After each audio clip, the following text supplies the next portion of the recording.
into a pedestrian bike path and murdered 8 people and injured very, very seriously at least 11 more. All of America is praying and grieving for the families who lost their precious loved ones. Horrible act. Our hearts break for them, and we pledge to renew our resolve in their memory.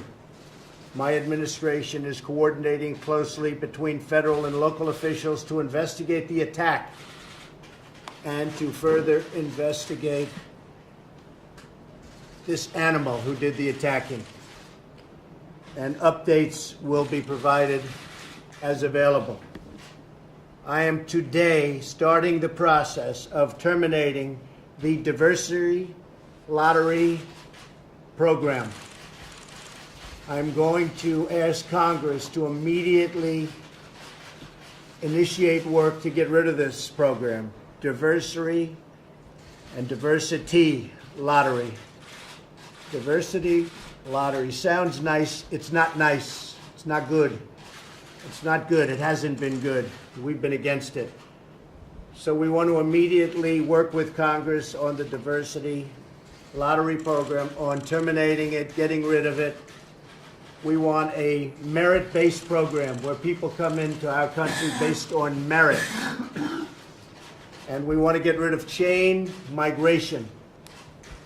This man that came in, or whatever you want to call him, brought in with him other people. And he was the point of contact, the primary point of contact for, and this is preliminarily, 23 people that came in or potentially came in with him. And that's not acceptable. So we want to get rid of chain migration. And we've wanted to do that for a long time. And I've been wanting to do it for a long time. And we'll be asking Congress to start working on it immediately. There are bills already about ending chain migration. And we have a lot of good bills in there. We're being stopped by Democrats because they're obstructionists. And honestly, they don't want to do what's right for our country. We need strength. We need resolve. We have to stop it. So we're going to get rid of this lottery program as soon as possible. He came in through the diversity program, as you know, and we're going to stop that. We're going to, as quickly as possible, get rid of chain migration and go to a merit-based system. Terrorists are constantly seeking to strike our nation, and it will require the unflinching devotion to our law enforcement, homeland security, and intelligence professionals to keep America safe. We will take all necessary steps to protect our people and our communities and to protect our nation as a whole. We have to get much tougher. We have to get much smarter, and we have to get much less politically correct. We're so politically correct that we're afraid to do anything. And that's not only our country, that's other countries too that are having very similar problems. And we have to get tough, we have to get smart, we have to do what's right to protect our citizens.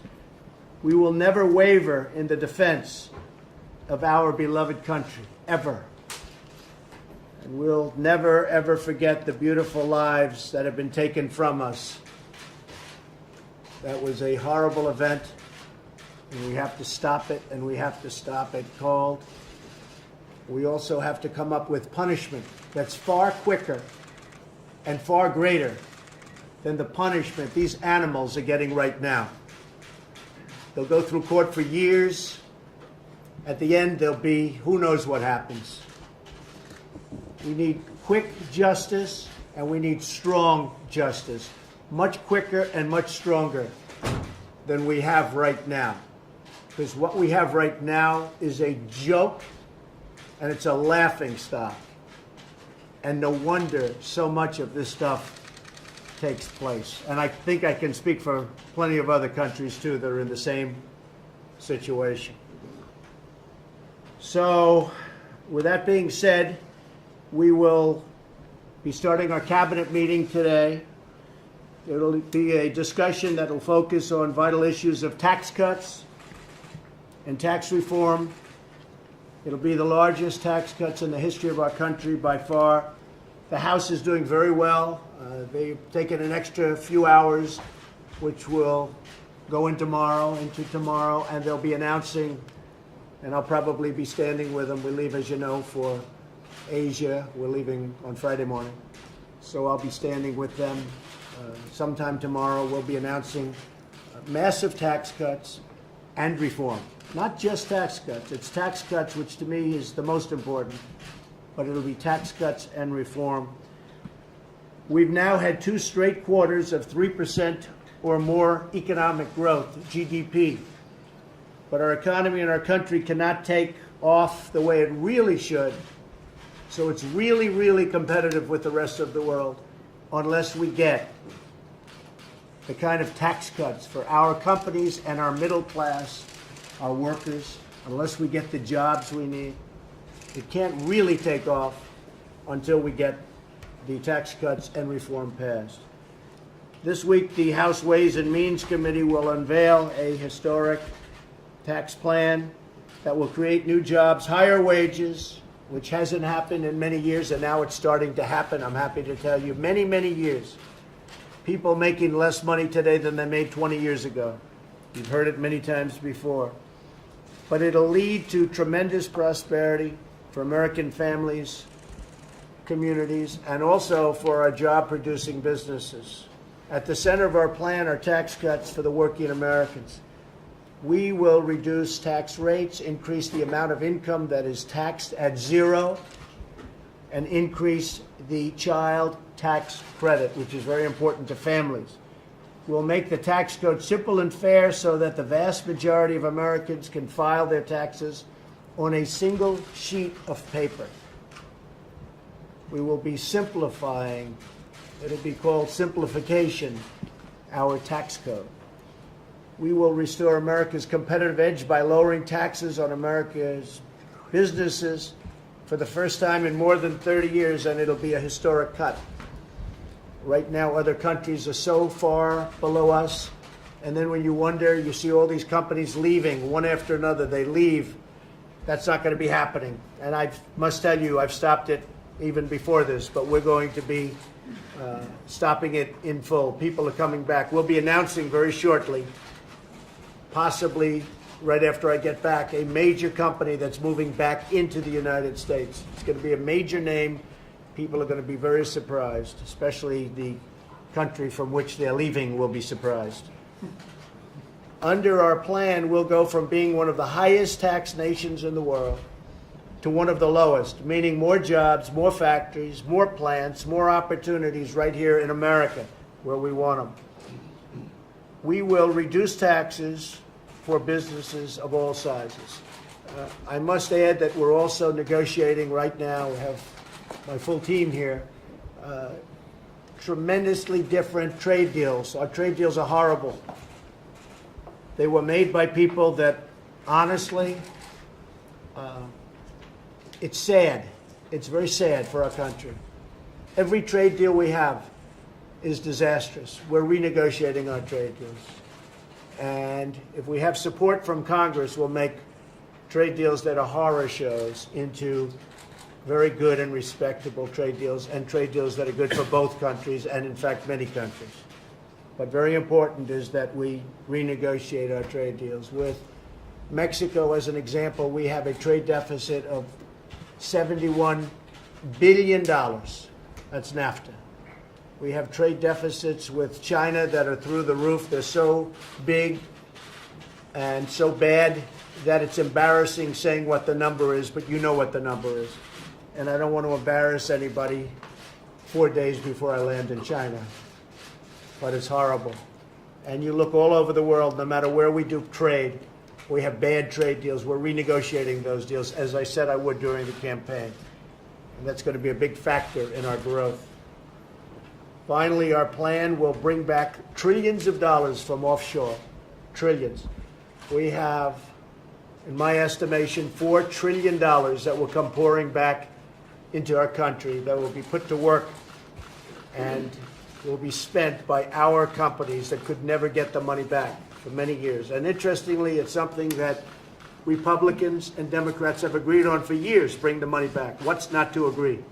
Bring the money back. And they couldn't get it done because there was a lack of leadership. They couldn't get it done. They all agreed it should be done. They couldn't get it done. So we will be bringing that money back for rebuilding America. I'll be announcing tomorrow the new head of the Federal Reserve. That'll take place sometime tomorrow afternoon. You'll be notified as to the time. I think you'll be extremely impressed by this person. As part of our push to renew our prosperity, I'll also be making a very historic trip on Friday, as I said. Our visit will take us to Japan, South Korea, China, Vietnam, the Philippines. You remember the Philippines, the last trip made by a president that turned out to be not so good, never quite got to land. And we will host meetings with world leaders across the Indo-Pacific region. I look forward to it. We're going to meet a lot of presidents and leaders of countries that have been friends and have become very good friends of mine.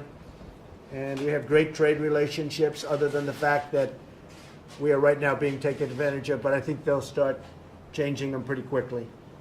Key administration officials, including Secretary Mnuchin and Gary Cohn, will be staying back from the trip to Asia to remain vigilant and making sure the tax cuts pass. So if I have any problems, I will be blaming Mnuchin and Cohn. Believe me, they'll be hearing from it. But I think they're going to do very well. We are doing very well. And the houses, I must tell you, they've been working really hard. And they're coming up with a great plan. And the Senate's coming up with a great plan. And they're going to be put together, and something's going to come out of that that will be, I think, really, really something very special. Again, we're doing Senate, we're doing a House. It's put together, and then we have our beautiful new tax cuts and reform, and I think that'll be very special. I'm also counting on our great Vice President, Mike Pence, and the rest of my cabinet to continue to push for the tax cuts and the reform while I'm away. And they're going to be all over the country. They'll be all over the country working on it, but specifically they'll be working on the members of the House, members of the Senate. We think we'll actually get some Democrats to join us in the Senate because, frankly, I actually think they'll lose their elections in those communities and those states because the people of those states and the people of all states need tax cuts. Again, we're the highest tax nation just about in the world. We need tax cuts. So with that, we will start our cabinet meeting. We have a wonderful group of people. We have a great cabinet. They're doing an incredible job. I don't think actually they've been given the credit that they deserve, but that doesn't matter quite yet. We'll let you know when it's time to tell you about it. But we have done. At the border, we've done a fantastic job. We've done great with the military. ISIS is being decimated. They're being decimated. But they quickly moved to other places in the world, like Africa and others, and we're there to meet them. This has never happened. We have done more to annihilate ISIS than 8 years of the previous administration. So we are doing a real job. We're actually making tremendous strides in Afghanistan also, and I think you see what's happening. You see what's happening. So we've done a largely, really a job that's been very, very well respected by many. One of the things that has happened that nobody is paying attention to, but you're going to see it this week, are judges, federal judges. Not only Justice Gorsuch, who's doing fantastically on the Supreme Court, but we have many judges that are being approved at the district level, federal district judges and Court of Appeals judges. We'll have, at this moment, we'll be up to fairly soon the approval of 145 federal judges, district, and Court of Appeals about 17 at this moment. So we will have a big percentage of the court will be changed by this administration over a very short period of time. I don't believe, other than perhaps when they started the whole process, I don't believe anybody's come close. So we'll have 145, and that number will be increasing with time. 145 district court judges, and we'll have 17 Court of Appeals judges. And I must tell you, the Wall Street Journal gave us great reviews on that, really fantastic reviews, but I think it's a very important element that should be pointed out because a lot of people don't know it. So again, tomorrow is a big announcement, and we'll have another announcement having to do with the tax cuts. That'll be out tomorrow pretty early. And I appreciate it, and I will see many of you on the trip to Asia. Thank you very much. Mr. President, Mr. Thank President, you. Mr. President, Mr. President, Mr. President, how do you want, Mr. President, do you want the assailant from New York sent to Gitmo? Do you, Mr. President? I would certainly consider that, yes. Are you considering that now, sir? I would certainly consider that. Are you? Send him to Gitmo. I would certainly consider that, yes. And how did the diversity program fit into his plot, do you believe, sir? Well, they say he came in through that program, so we'll see. We're looking at it, but they say he came in. Look, it's very simple. What we are demanding is merit-based immigration. We want people that are going to help our country. We want people that are going to keep our country safe. We don't want lotteries where the wrong people are in the lotteries, and guess what? Who are the suckers that get those people? And we want a merit-based system, and we do not want chain migration where somebody like him ultimately will be allowed to bring in many, many members of his family, and we don't want that. Thank you all very much. Do you believe, Mr. President, do you believe any members of his family represent a threat? Do you believe any members of his family represent a threat to the country, sir? They could. They could? They certainly could. Do you have intelligence to that effect, sir? He did. They certainly could represent a threat. Do you have intelligence to that effect? Thank you very much, everybody. Thank you. Thank you, Mr. President. Thank you very much. Thanks, everyone. Thank you very much. Yep, you got it. I think Janet Yellen is excellent. I think she's excellent. I didn't say that. I think she's excellent. Go ahead. Thank you very much. Is Powell your choice? Thank you, sir. Thank you very much. Good to see you. Thank you, Mr. President. Thank you.